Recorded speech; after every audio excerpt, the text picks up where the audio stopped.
And so I want to begin by introducing our first speaker.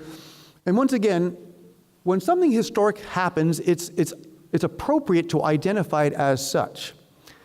Well, our first speaker has been instrumental in bringing a historical event, a Marian historical event, to the United States. Bishop David Ricken is the 12th bishop of the Diocese of Green Bay.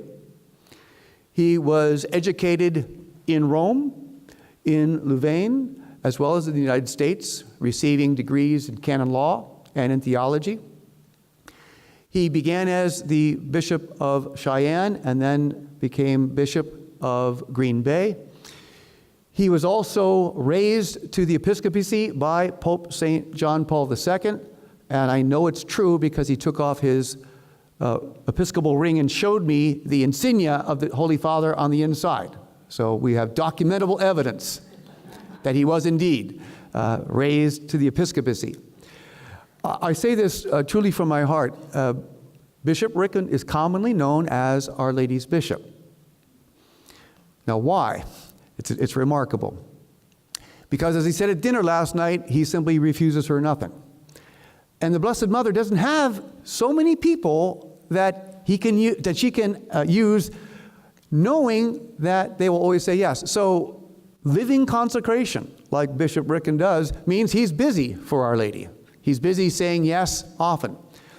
Now, the history is that Bishop Ricken oversaw the first church-approved Marian apparition in the history of the United States.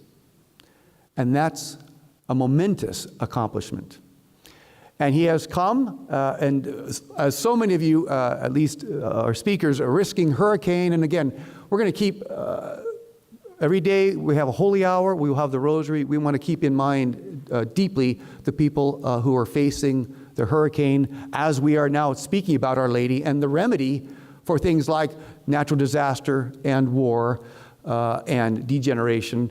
But Bishop Ricken is going to speak about how Our Lady shows her role as the co-redemptrix and mediatrix of all graces in action. She comes. She visits us. This is not because things are idle in heaven. It's because we need her on earth. We need these reminders to return to the gospel.